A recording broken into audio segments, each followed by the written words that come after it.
자, 기본이론과정 25강 진행하도록 하겠습니다. 자, 저희들이 지난 시간에 주택정책에서 말씀을 드렸죠. 주택정책의 목표를 달성하기 위해서는 여러 가지 정책 수단이 있다는 겁니다. 참 주택정책의 수단에도 대표되는 게 바로 임대주택정책, 분양주택정책을 들어볼 수 있다는 겁니다. 이외에도 여러 있지만 대표되는 건 임대주택정책, 분양주택정책이다. 이 중에서 상대적으로 우리 좀 중요한 건 임대주택정책이다 할 수 있겠죠. 이 같은 임대주택정책의 수단에도 여러 가지가 있습니다. 그중에 우리 시험 주로 출제되는 건 세 가지예요. 임대료 규제 정책이다. 다음은 임대료 보조 정책, 다음은 공공임대주택 공급 정책이다. 이 세 가지가 우리 시험에서 주로 출제되는 부분이다 생각하시고, 저희들이 지난 시간에 임대료 규제 정책에서는 아주 세부적으로 살펴드렸습니다. 다음 임대료 보조 정책 이관에서 개괄적으로 이야기 드렸죠. 조금 더 이번 시간에는 구체적으로 설명을 좀 드리도록 하겠습니다. 자, 여기 보세요. 자, 임대료 보조 정책은 임대료를 보조해주는 정책이다라는 겁니다. 그럼 여튼 임대료는 누구에게 보조가 이루어집니까? 바로 이 임차인에게 보조할 수도 있지만 경우에 따라서는 임대인에게 보조가 이루어질 수도 있다는 이야기예요. 참 임차인뿐만이 아니라 임대인에게 보조가 이루어질 수 있는데 결국 장기적으로는 혜택은 누구에게 돌아갑니까? 임차인에게 돌아간다 설명드렸죠. 그래서 이 임대료 보조 정책은 수요자 지원 주택정책의 한 형태가 된다 이렇게 말씀을 드렸습니다. 이제 좀 더 구체적으로 우리가 이 임차인에게 임대료 보조가 이루어진 경우를 한번 살펴보도록 하겠습니다. 자, 여기 보세요. 자, 이 임차인에게 임대료 보조가 이루어진다는 겁니다. 그럼 자, 다른 조건이 일정하더라도 임대료 보조받은 임차인의 입장에서는 어때? 실질 소득이 향상된다 할 수 있겠죠. 실질 소득이 향상이 된다는 겁니다. 그럼 실질 소득이 향상이 되기 때문에 당연히 임대주택에 대한 수요가 어때? 증가하게 된다는 겁니다. 수요가 증가니까 임대주택의 수요성 자체가 이동하겠죠. 증가니까 어느 쪽입니까? 우측으로 이동하게 된다는 겁니다. 임대주택에 대한 수요성 자체가 우측으로 이동하면서 당초 균형 임료에서는 어떤 초과 수요 현상이 나타난다는 겁니다. 쉽게 이런 생각하세요. 수요만 증가했어요. 그럼 시장은 뭐가 더 많습니까? 수요가 더 많다 할 수 있겠죠. 임대주택에서는 초과 수요 현상이 나타나기 때문에 이로 인해서 임료는 상승하게 된다는 겁니다. 당초 균형 임료보다 임료가 더 높아졌네요. 임료가 상승함으로 인해서 초과 이윤이 존재한다 할 수 있겠죠. 보세요. 당초 균형 임료하에서는 정상을 얻을 수 있죠. 그러나 임료가 높아졌어요. 높아졌기 때문에 정상 이상의 이윤이 존재한다는 이야기. 바로 뭡니까? 초과이윤이 존재한다 할 수 있겠네요. 그래서 초과이윤을 이제 서로 나누기 위해서 경쟁이 이루어진다라는 겁니다. 경쟁은 결국 신규 공급 등의 형태로서 공급이 증가하게 된다는 겁니다. 결국 이때 신축이 가능하다면 신규 공급을 통해서 공급이 증가하겠죠. 그러나 신축이 금지되어 있다는 이야기. 그럼 신축이 금지되면 어떤 나타나시가 우리 배웠죠? 하향 여과라는 과정을 통해서 공급은 증가하게 된다. 결국 초과이윤을 소멸시키기 위해서 경쟁이 이루어지는데 경쟁 결과 공급은 어때? 증가한다. 이렇게 보시면 되겠습니다.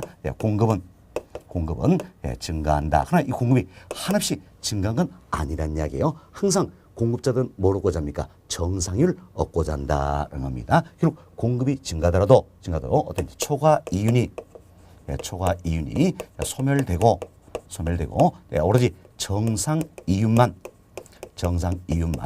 존재하는 순간까지 공급은 증가한다. 사실 공급자는 정상 이윤도 존재치 않다면 공급하려지 않는다는 겁니다. 그래서 정상이윤 얻어야 되겠죠. 그래서 정상이윤만 존재하는 이 순간까지 공급은 증가한다는 겁니다. 공급이 증가하기 때문에 시장은 어떤지 공급만 증가했습니다. 공급이 더 많죠. 초과 공급이다. 자, 이래서 임료가 하락하게 된다. 이렇게 보시면 되겠어요. 그럼 임료는 하락했는데 여기 보세요. 먼저 단기적으로는 임료가 상승했죠. 상승했어요. 그럼 우리 쉽게 이런 생각 합시다.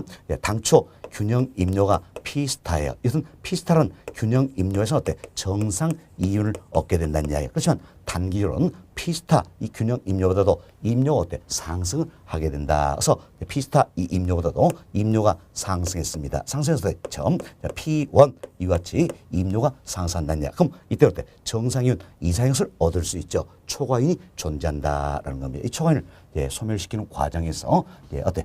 공급이 증가하게 된다라는 겁니다. 증가해서 결국은 초과이윤 소멸되고 정상 이윤만 존재하는 순간까지 공급을 증가시켜버린다는 이야기. 그럼 정상 이윤만 존재한다는 이야기는 그럴 때 임료 얼마가 됐습니까? P스타가 된다라는 것에서 다른 조건이 일자다면 단기적으로는 P1으로 임료가 상승했지만 다시 장기적으로는 임료가 하락해서 얼마가 된 겁니까? P스타가 된다는 이야기에서 원래 균형 임료로 돌아오기 때문에 정상이면 얻게 된다는 겁니다. 결국 어떤지 장기적으로는 임료는 하락해서 원래 수준으로 돌아온다. 당초 균형 임료인 P스타 수준으로 돌아온다는 이야기예요. 그래서 이제 임료가 하락해서 장기적으로는 어떤지 원래 수준으로 다시 돌아온다. 이렇게 보시면 되겠습니다. 자, 이 과정을 우리가 이제 단기와 장기로 구분을 해보자라는 겁니다. 자, 한번 보세요. 이제 학문적으로 단기, 장기 구분은 어떻게 하신가? 바로 신규 공급이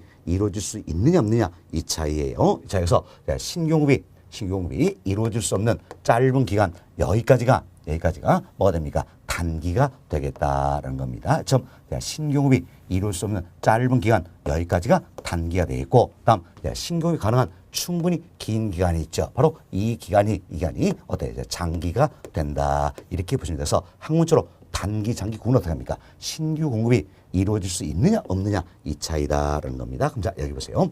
단기적으로는 초과 이윤은 존재한다는 이야기예요. 그러나 장기적으로는 초과 이윤은 소멸하고 오로지 정상 이윤만 존재하게 된다라는 겁니다. 그럼 자, 단기적으로 존재하는 초과 이윤은 누구의 몫일까요? 바로 기존 임대인의 몫이 된다라는 겁니다. 아직까지 신규 임대인은 시장에 들어올 수 있어요, 없어요? 없죠. 그래서 단기로 존재하는 초과 이윤은 기존 임대인의 몫이 된다는 겁니다. 그렇지만 장기적으로는 초과 이윤은 소멸되고 오로지 정상 이윤만 존재하게 된다. 이렇게 보시면 되겠습니다. 이 점 단기적으로 존재한 초과 이윤을 소멸시키는 과정에서 결국 어때? 신규 공급 등의 형태로서 공급이 증가한다. 이렇게 보시면 되겠습니다. 공급이 증가한다. 공급이 증가해서 결국 어떤지 임료는 원래 수준으로 돌아왔다는 겁니다. 물론 다른 조건 일자다 가정하에서 장기적으로는 공급이 증가해서 임료는 원래 수준으로 돌아왔다는 겁니다. 먼저 이 내용을 통해서 누구에게 혜택이 돌아올 것인지 한번 살펴봅시다. 먼저 단기입니다. 단기로 봅시다. 단기로 임차인의 입장에서는 임대료 보조를 받았어요. 그럼 임대료 보조 받아서 실질소득이 향상이 되었네요. 그래서 임대 투자한 수요를 늘렸습니다. 그러나 결국은 임료가 어때? 상승을 해버렸다라는 겁니다. 그렇지만 단기로는 어떤지 기존 임대입자에서는 초과이윤을 얻고 있네요. 그럼 단기적인 이 상황에서는 누가 더 큰 혜택을 얻는 겁니까? 임차인일까요? 임대인일까요? 임대인이죠. 특히 어떤 기존 임대인이 초과이윤을 얻기 때문에 단기적으로는 기존 임대인이 더 큰 혜택을 얻게 된다 할 수 있겠죠. 그러나 장기를 봅시다. 장기는 이제 초과이윤은 소멸되고 임대인 입장에서는 정상 이윤만 얻을 수 있다는 이야기야. 그러면 임차인 입장에서 합시다. 임차인 입장에서는 장기적으로는 어때? 임대택의 양이 늘었습니다. 그렇죠? 그래서 선택폭이 넓어졌네요. 또한 임료는 다시 원래 수준으로 돌아왔습니다. 그럼 자, 임료는 원래 수준인데 임대택의 양은 늘어서 선택폭은 넓어졌죠. 또한 임대료도 보조를 받는다는 이야기예요. 그래서 장기적으로 누가 더 큰 혜택을 얻게 됩니까? 바로 임차인이 큰 혜택을 얻게 된다. 이렇게 보시면 되겠어요. 따라서 이제 임차인에게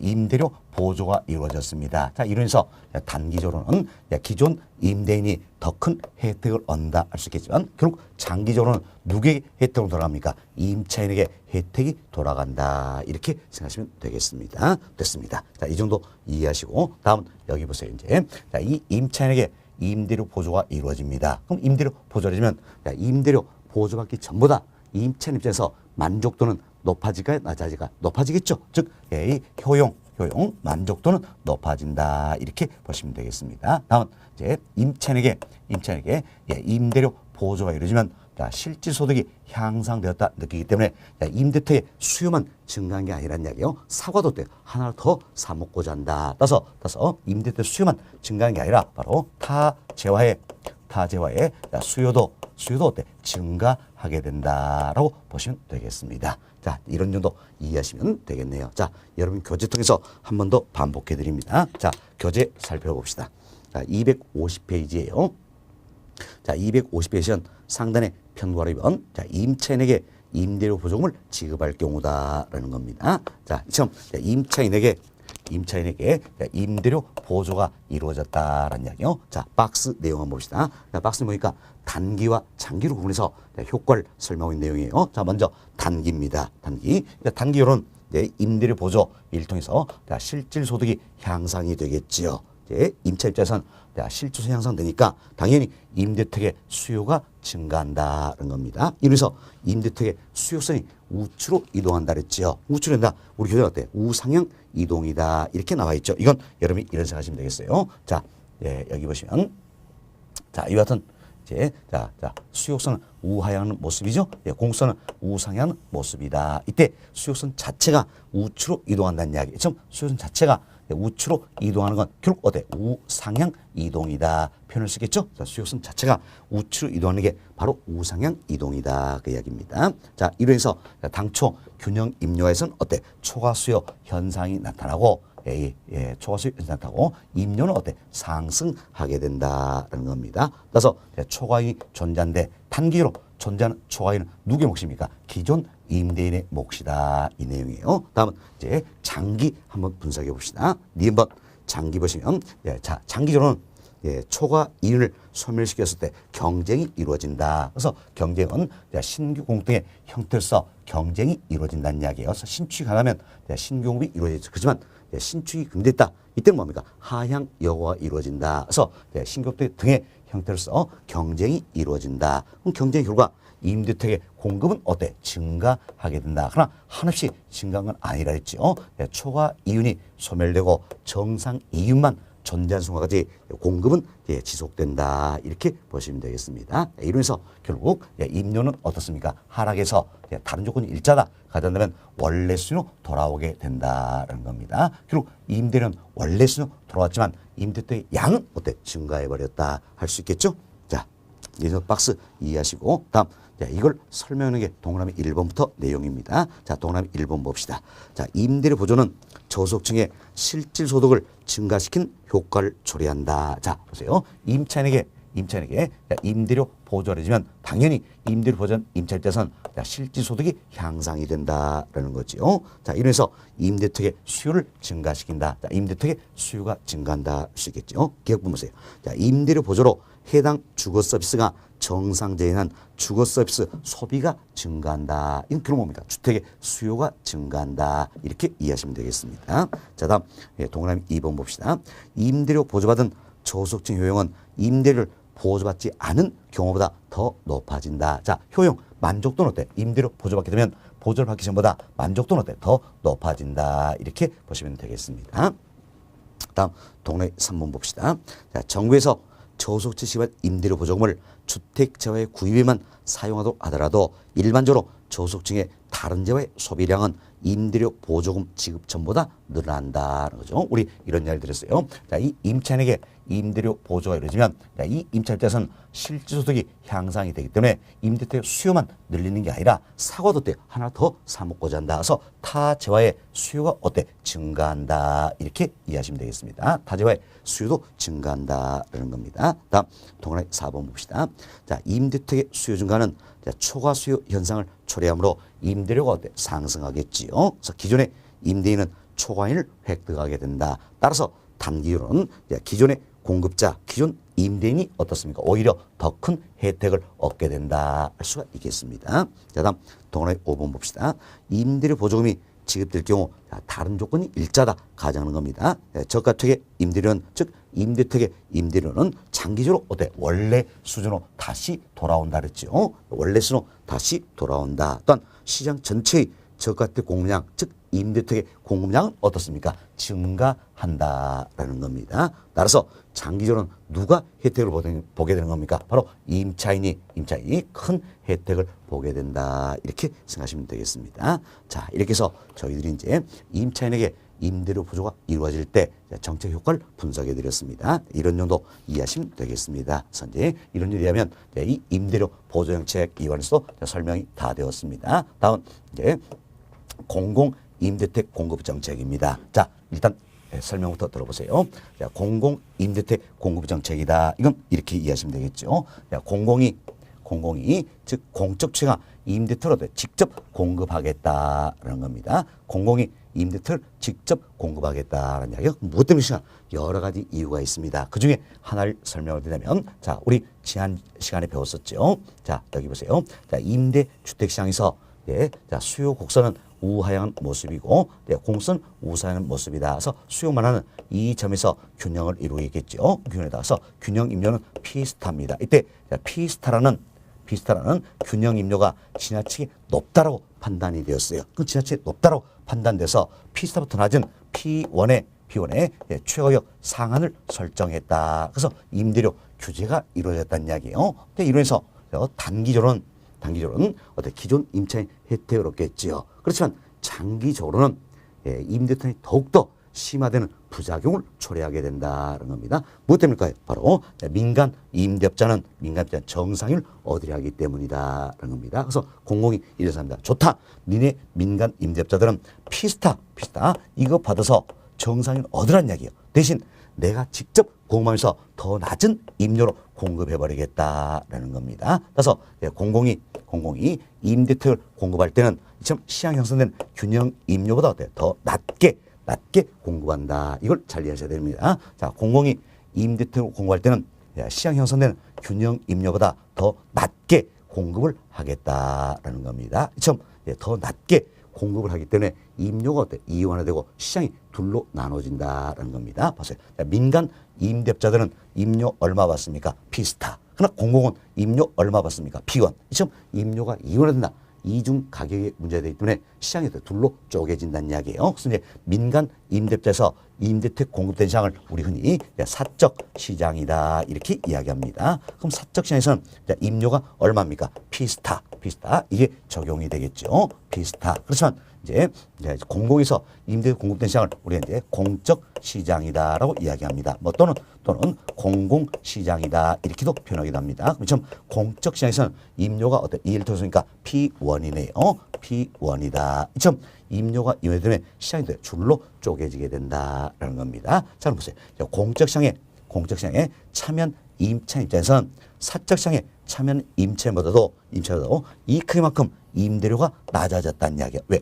사적 시장은 임료가 P스타고 공적 시장은 임료가 더 낮은 P1이라는 이야기에서 공적 시장에 참여한 임차인의 입장에서는 사적 시장에 참여한 임차인에 비해서 이 크기만큼 임대료가 낮아졌다는 겁니다. 이만큼을 결론 정부로부터 임대료 보조받는 효과가 있다. 이렇게 이해하시면 되겠습니다. 자, 다음은 또 이 문제 합시다.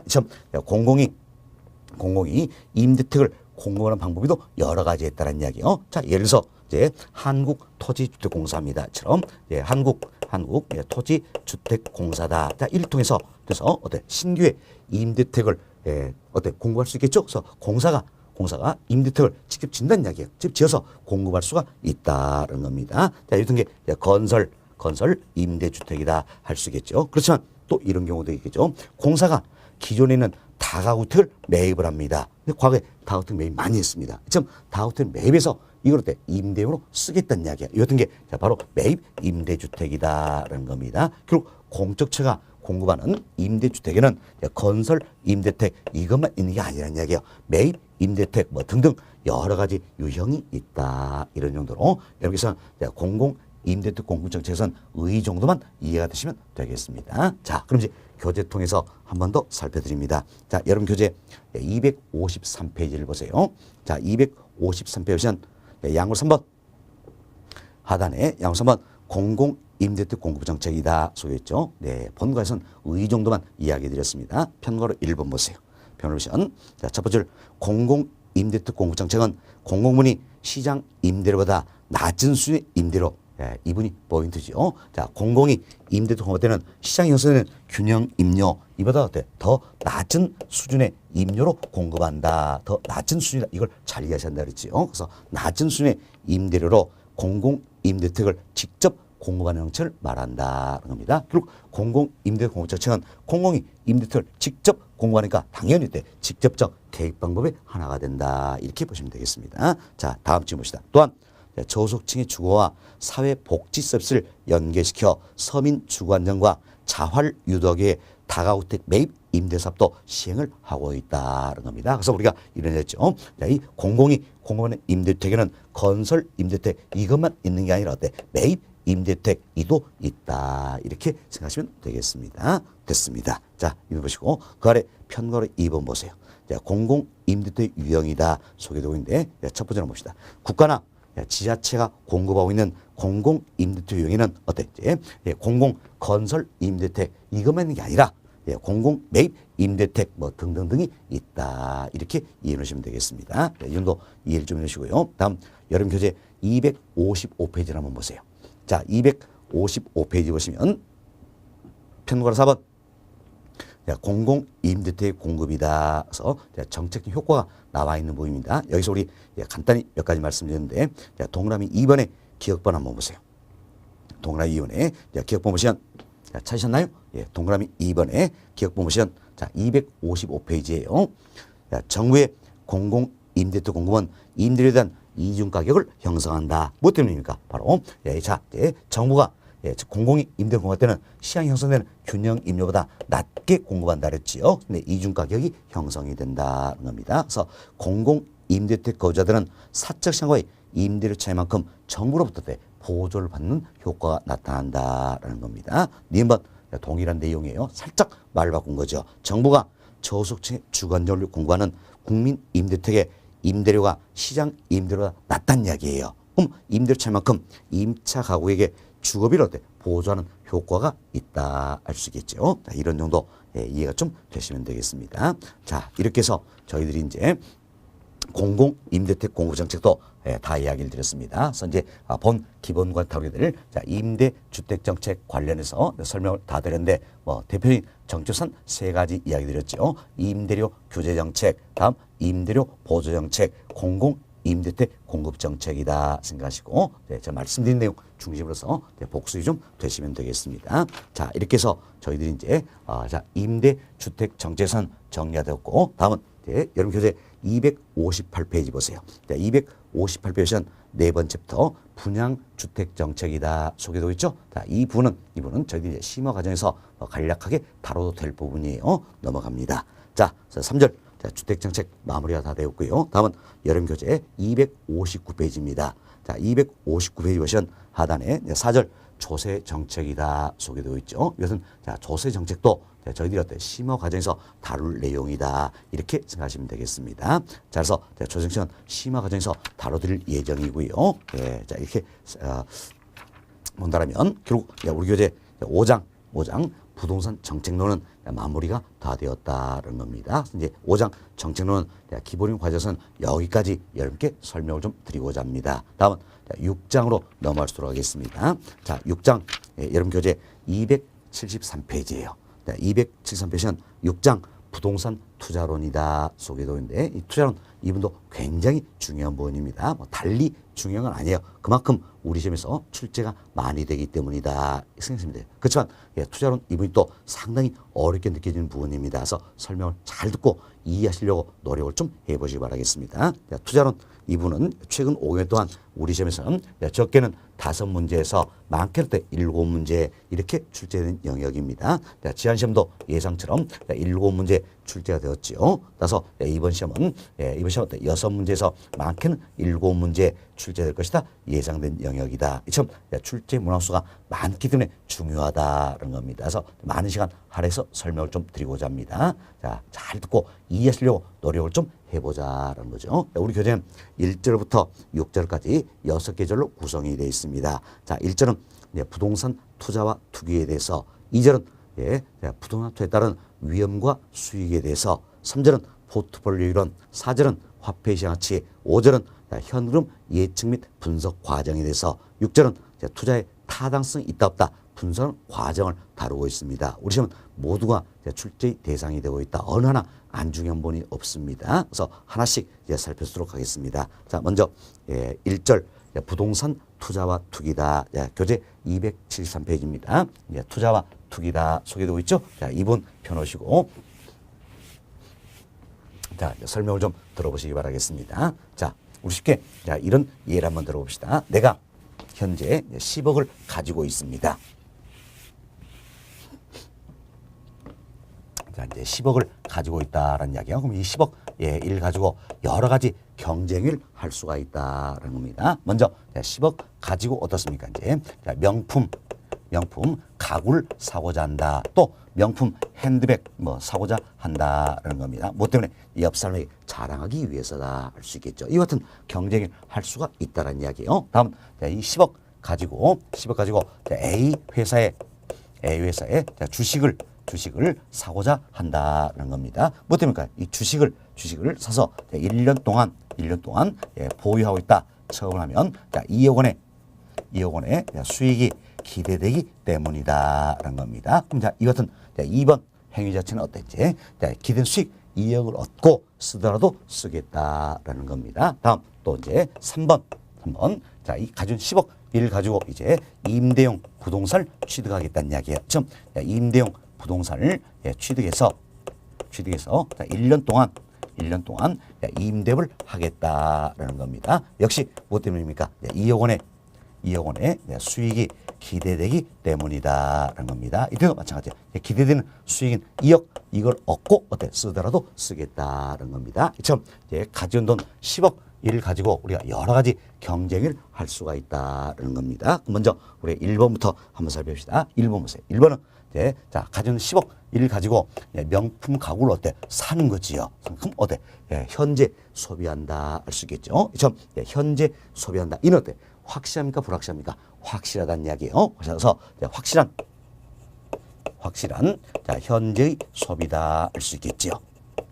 또는 현재 지출이다 할 수 있겠습니다. 그렇지만 여기 보세요. 2번, 3번 이와 같은 경쟁인은 내가 현재 소비한 건 아니지요. 아니죠. 그래서 확실한 현재 소비를 하는 건 아니란 이야기예요. 그럼 확실한 현재 소비를 희생시킨다는 이야기예요. 뭐 때문입니까? 바로 1년 후에 기대되는 수익은 2억 원 이걸 얻기 위함이다라는 겁니다. 자, 그럼 무슨 이제 1년 후에 기대된 수익 2억 이 자체는 확실히 달성된 보장은 있어요, 없어요? 없죠. 다만 기대된다 뿐이라는 이야기야. 확실히 달성 보장은 없다라는 겁니다. 뭡니까? 불확실하다 할 수 있겠죠. 불확실한 미래의 수익을 추구하고자 하는 행위다 할 수 있겠죠. 그럼 자, 다시 보세요. 자, 1번 이 행위는 확실한 현재의 소비다, 지출이다 할 수가 있다라는 겁니다. 그렇지만 자, 2번, 3번 이 행위는 확실한 현재 소비는 아니란 이야기예요.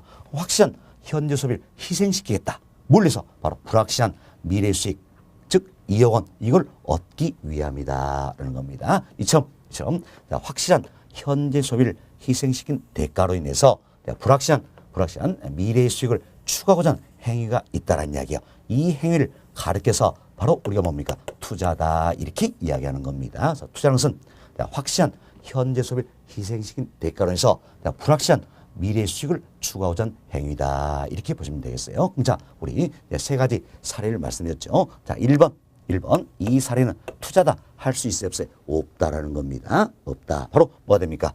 현재 소비 지출이 되겠다. 그렇지만 2번, 3번 이 사례는 투자에 해당이 된다. 이렇게 보시면 되겠습니다. 자, 그럼 이 같은 투자는 불확실성이 내포되어 있다는 걸 알 수 있겠죠. 투자는 불확실성이 내포되어 있다. 그럼 불확실한 이야기는 뭡니까? 위험이 따른다는 이야기예요. 위험이 따른다. 자, 투자는 위험이 따르고 있다. 결국 이때 위험은 결국 뭡니까? 불확실성, 미래의 불확실성 여기서 연유한다. 이렇게 보시면 되겠어요. 자, 미래의 불확실성 여기서 연유되는 것이다. 결국 어떤지 이 사례 보면 기대했던 수익 2억이 달성되지 아니할 가능성이 있다라는 거죠. 이게 결국 뭡니까? 위험이지요. 위험은 미래의 불확실성 여기서 연유하는 것이다라는 겁니다. 따라서 위험이 없는 투자는 진정한 의미의 투자를 할 수가 없다는 이야기예요. 투자는 어때? 이점 위험이 따르고 있다라는 겁니다. 이점 위험이 따르기 때문에 위험에 대한 대가로서 수익을 바라게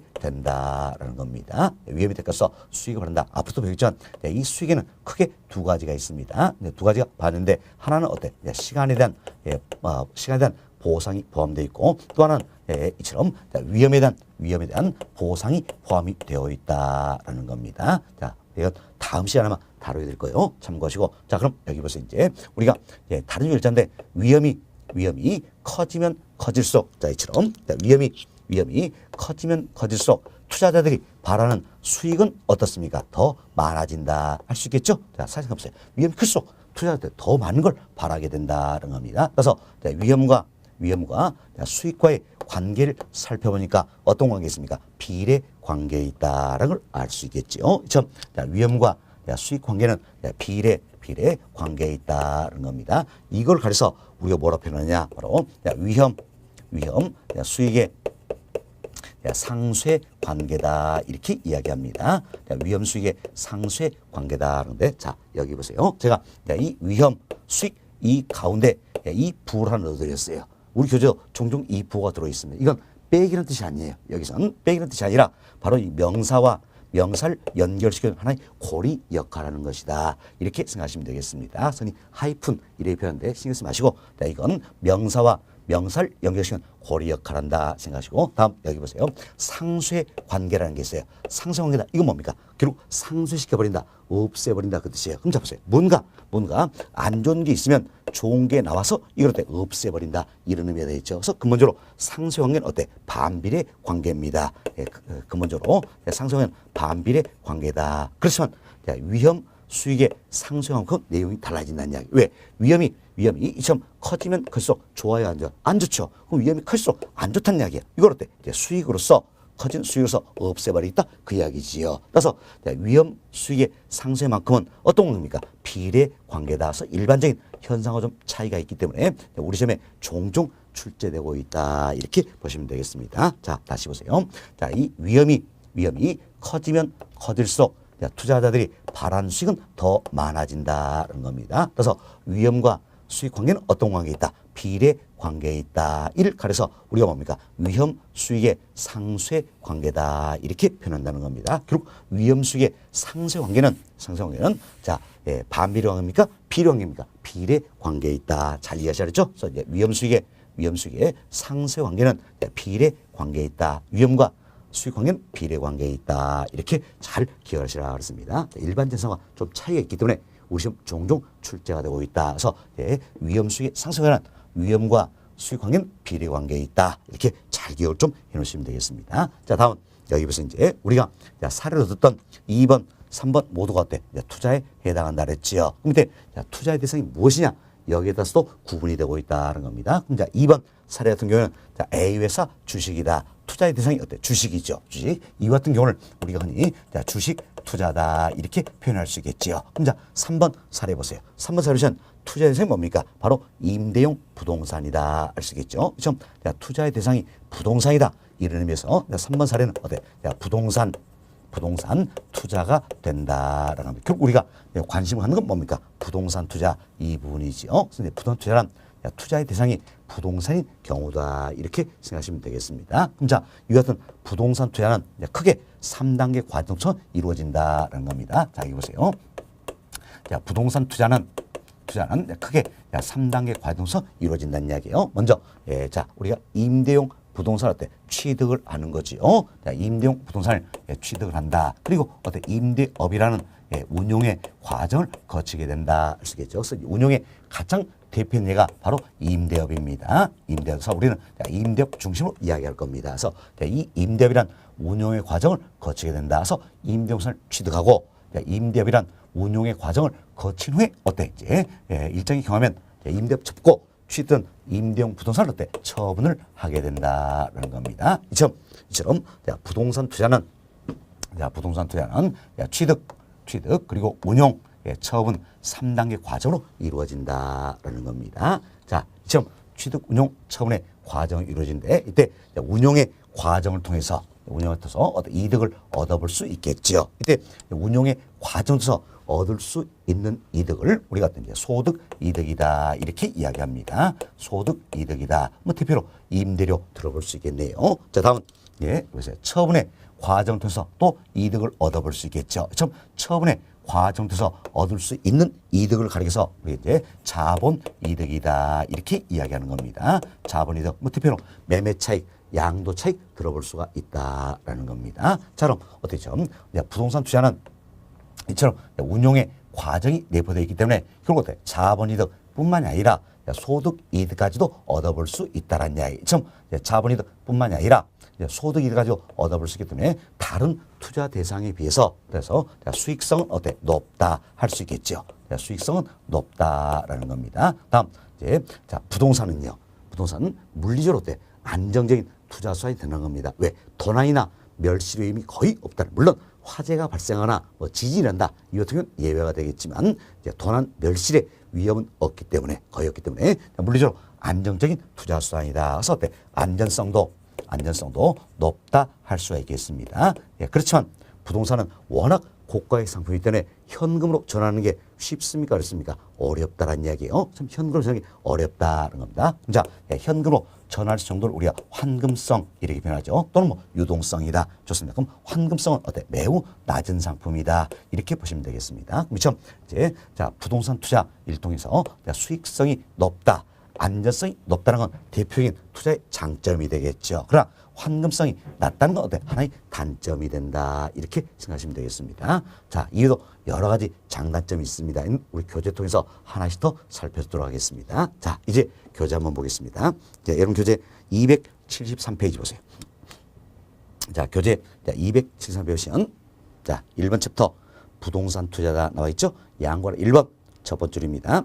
투자란 확실한 현재 소비를 희생하여 이해된 보상으로 불확실한 미래 수익을 추구하는 행위를 말한다. 우리 여기서 용어 정리했죠. 투자는 원래 합니까? 확실한 현재의 소비, 즉 지출을 희생시킨 대가로 해서 불확실한 미래 수익을 추구하고자 하는 행위를 말한다라는 겁니다. 즉 장래의 현금 수익과 현재의 현금 지출을 교환하는 행위다. 장래의 현금 수익과 현재의 현금 지출 이걸 교환하는 행위다 할 수가 있겠지요.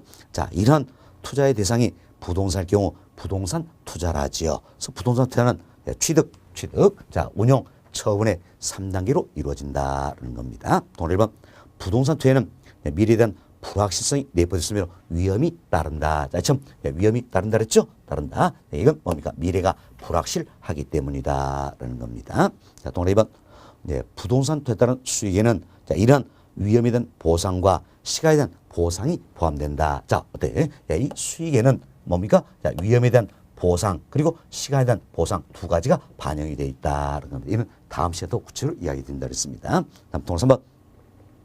자, 부동산 투자에 따르는 위험이 클수록 투자자가 바라는 수익도 커진다. 자, 위험이 크면 클수록 투자자는 더 많은 걸 원한다 그랬죠. 그래서 수익도 커진다라는 겁니다. 자, 따라서 위험과 수익은 어떤 관계입니까? 비례 관계에 있다. 이를 위험 수익의 상쇄 관계란다. 자, 이건 잘 기억하랬죠. 자, 위험 수익의 상쇄 관계라서는 결국 위험과 수익과 관계가 어떤 관계에 있다? 비례 관계에 있다. 이걸 의미한다. 반비례가 아니라 했죠. 비례 관계에 있다. 이걸 의미하는 것이다. 잘 이해하시면 되겠습니다. 다음 양고로 2번 봅시다. 부동산 투자의 장점이다. 소인데 먼저 편고로 1번이에요. 1번은 고수익성이다. 우리 설명했죠? 수익성이 높다는 건 하나의 장점이 된다 할 수 있겠죠. 첫 번째 보세요. 부동산은 내구재다. 내구재는 뭡니까? 오래 쓸 수 있는 재활한 이상 오래 쓸 수 있기 때문에 그럴 때 임대비 가능한 거지요. 그래서 부동산은 내구재로 운용에 따른 소득 이득과 운용에 따른 소득 이득이다. 그리고 처분에 따른 자본 이득의 향유가 가능하기 때문에 동시에 얻어볼 수 있다. 이 점, 자본이뿐만 아니라 소득이 얻을 수 있기 때문에 수익성이 높다는 건 하나의 장점이 된다. 이렇게 보시면 되겠습니다. 다음 편과로 2번입니다. 고안전성이다. 안전성이 높다는 거죠. 이도 하나의 장점이 된다. 설명드렸죠. 부동산은 물리적으로 안정적인 투자 수단이므로 다른 투자 자산에 비해 상대적으로 투자의 안전성이 높다는 겁니다. 이외에도 여러 가지 장점들이 있다. 우리 소개되고 있죠. 먼저 편고로 3번입니다. 편고 3번 여기 보시면 절세권을 얻을 수 있다라는 겁니다. 절세 앞으로 우리가 배우게 될 거예요. 첫 번째로 보세요. 이자 지불액이나 감가상각비 등은 영업소득세를 산정할 때 비용으로 인정되어 과세 대상소에서 제외됩니다. 제외된다. 자, 이번은 저희들이 이제 5절 현금 예측 및 분석 이 과정에서 다루게 될 내용인데 간단하게 설명을 드립니다. 우리가 이제 순영업소득을 기준해서 일단 자 들어만 보세요. 순영업소득을 기준해서 과세 대상소득을 산정한다는 이야기요. 산정할 때 먼저 이 대체 충당금이라는 게 있어요. 대체 충당금. 자 이건 더해주고 이자 지불액이라는 게 있습니다. 이자 지불액. 그리고 감가상각비가 있지요. 이건 빼준다는 이야기예요. 이자 지불액과 감가상각비는 빼준다. 자 이렇게 해서 우리가 이제 순영업소득을 기준해서 과세 대상소득을 산정을 하게 된다라는 겁니다. 자 그럼 이분도 이렇게 계십니다. 자 순대 이감이다. 선생님 순대 좋아하죠? 순대 나서 첫 번째 순대 이감 일단 이렇게 보시고요. 자 지금 순영업소득에서 과세 대상소득 산정했어요. 여기에 세율을 곱해 준 게 바로 어때? 영업소득세다라는 겁니다. 영업소득세. 자, 이렇게 해서 우리가 영업소득세를 산정하는데, 자, 여기 보세요. 순영업소에서 이자 지불액과 감가상각비를 어때? 빼줬지요. 빼주니까 당연히 빼준 이 금액만큼 과세 대상소득은 어때? 낮아진다는 이야기야. 낮아지니까 동일한 세율이 적용될 때도 영업소득세가 어때? 세금이 낮아진다 할 수 있겠죠. 따라서 절세 효과를 얻을 수 있다라는 겁니다. 자, 이에 대한 구체 내용은 저희들이 교재 5절에서 다시 또 이야기 드릴 겁니다. 여튼 이처럼 절세 효과를 얻을 수 있다. 이게 이제 첫 번째 내용이에요. 다시 보세요. 이자 지불액이나 감가상각비는 여기 있죠? 이자 지불액, 감가상각비 등은 영업소득세 산정 시 비용으로 인정되어 과세 대상소에서 제외가 된다는 이야기여서 절세 효과를 얻을 수 있다는 겁니다. 또 경우에 따라서는 양도소득세가 감면되는 경우도 있고 비과세 되는 경우도 있다는 겁니다. 이를 통해서 절세 효과를 얻을 수 있다. 이는 하나의 장점이 된다는 겁니다. 다음 편거로 4번 봅시다. 정의 제도 효과를 기대할 수 있다. 이도 하나의 장점이 됩니다. 이는 잠시 더 구체로 설명을 좀 드리도록 하겠습니다. 일단 교재만 읽어보고 넘어가겠습니다. 타인 자본을 활용하여 자기 자본 수익을 높일 수 있는 정의 제도 효과 또는 정의 레버리지 효과 이렇게 표현하죠. 이것은 정의 제도 효과를 기대할 수 있다는 또 하나의 장점이 된다는 겁니다. 사실 이 내용은 좀 더 우리가 구체로 학습을 해야 됩니다. 그래서 여러분 교재 276페이지에 더 구체로 설명을 좀 해놓았습니다. 그래서 교재 276페이지를 통해서 더 설명을 좀 해드릴 겁니다. 일단 여기서는 정의 제도 효과를 얻을 수 있다. 이것은 장점이 있다. 뭐 이런 정도만 보시고 넘어갑니다. 다음 편가로 5번 봅시다. 편가로 5번 또 기타 여러 가지 장점들이 있다라는 겁니다. 먼저 동그라미 1번 내용이에요. 자, 인플레이션 해지 수단이다 속인데 이건 우리가 이런 이야기를 봅시다. 자, 흔히 우리가 인플레이션이야 표현하는데 줄여서 인플레 이렇게 이야기합니다. 그 밑에 인플레이션 뭘 이야기합니까? 물가의 지속적인 상승 현상이다라는 겁니다. 그래서 물가가 지속적으로 상승 현상을 우리가 인플레이션 줄여서 인플레 이렇게 표현해요. 그래서 한마디 표현은 물가 상승이다라는 겁니다. 그럼 인플레가 심하면 심할수록 물가는 그만큼 상승하겠죠. 그럼 물가가 상승으로 해서 화폐 가치는 어때? 하락하겠죠. 화폐 가치는 하락한다라는 겁니다. 지금 화폐 가치는 하락하지만 상대적으로 실물 자산의 가치는 어때? 상승을 하게 된다. 왜? 물가 상승세가 상대적으로 실물 자산 가치는 상승하고 그만큼 어때? 화폐 가치가 하락한다는 이야기예요. 그럼 잡으세요. 부동산은 어디 합니까? 실물 자산에 해당하죠. 그래서 내가 부동산에 투자를 한다는 이야기예요. 그럼 부동산에 투자를 한다면 이처럼 인플레가 발생이 되더라도 부동산의 가치가 어때? 상승한다는 이야기예요. 좀 부동산의 가치가 상승해서 화폐 가치의 하락분 이걸 어때? 이렇게 방어할 수 있다라는 겁니다. 방어할 수 있다라는 이야기예요. 이걸 가서 우리가 뭐라고 했습니까? 방어하다. 이게 뭡니까? 해지 이런 의미예요. 해지는 방어하다 이런 뜻이어서 인플레에서 해지가 가능하다는 겁니다. 즉 인플레에서 해지가 가능하다. 그래서 어때? 이제 이 구매력을 보호할 수가 있다는 겁니다. 이도 어떻습니까? 부동산 투자의 하나의 장점이 된다. 이렇게 보시면 되겠습니다. 자, 이번은 저희들이 우리 교재 2장 부동산 경기 변동 이론 여기서 인플레이션 관련된 것을 한번 다룬 적이 있었습니다. 여튼 동그라미 1번. 자, 인플레이션 해지 순환으로 구매력을 어때? 보호할 수가 있다. 이는 하나의 장점이 된다는 겁니다. 다음 동그라미 2번 내용이요. 부동산은 3차원의 입지형으로 구성이 된다는 겁니다. 따라서 부동산에 투자한다는 얘기는 3차원의 입지형을 활용할 수 있죠. 이도 하나의 장점이 되겠네요. 동그라미 2번 부동산은 3차원의 입지형으로서 투자 시 공간 활용이 가능하다. 이런 장점이 있다는 겁니다. 다음 자 부동산은 저당권 설정이 가능하죠. 좀 저당권 설정하고 내가 어때 대출할 수 있죠. 그래서 이제 자금 융통이 가능하다. 결국 부동산 부산 일동에서 타인 자본을 활용할 수 있다는 겁니다. 이도 하나의 장점이 되겠다. 또 내가 소유 가지고 있어서 뿌듯하다는 얘기야.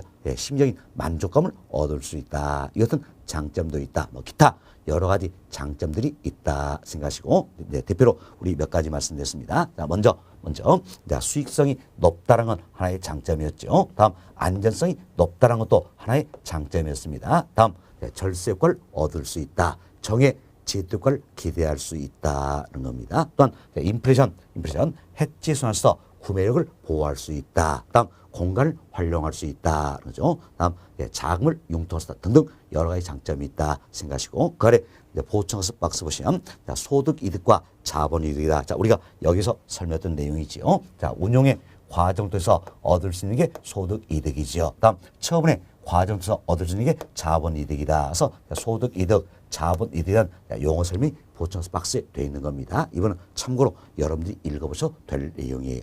자, 다음 하단 내려봅시다. 양성은 부동산 투자의 단점이다. 소인데 자, 부동산 투자에는 장점이 있는 게 아니라 단점도 있다라는 겁니다. 먼저 우리가 여기서 말씀드렸죠. 자, 환금성 또는 유동성이 매우 낮다라는 건 어때? 큰 단점 중에 하나가 된다. 이렇게 보시면 되겠습니다. 그래서 평균 1번 저환금성 및 저유동성이다. 그럼 뭡니까? 환금성 또는 유동성이 매우 낮다라는 거죠. 하나의 단점이 된다는 겁니다. 자, 첫 번째 그 보세요. 부동산은 시장의 진입과 대출이 일반 재화처럼 자유롭지 못하다는 이야기예요. 그래서 수요자와 공급자의 만남과 처분 과정에 많은 시간을 필요한다. 따라서 환금성이 매우 낮다. 이는 하나의 단점이 된다는 겁니다. 다음 페이지 봅시다. 평가로 2번 부동산 투자에도 여러 가지 위험이 따르고 있다는 겁니다. 자, 근본적으로 투자에는 어떻습니까? 위험이 따른다 그랬죠. 그래서 부동산 투자에도 여러 가지 위험이 따르기 때문에 이것은 위험을 부담한다. 이도 어때? 하나의 단점이 된다 할 수 있겠네요. 첫 번째 봅시다.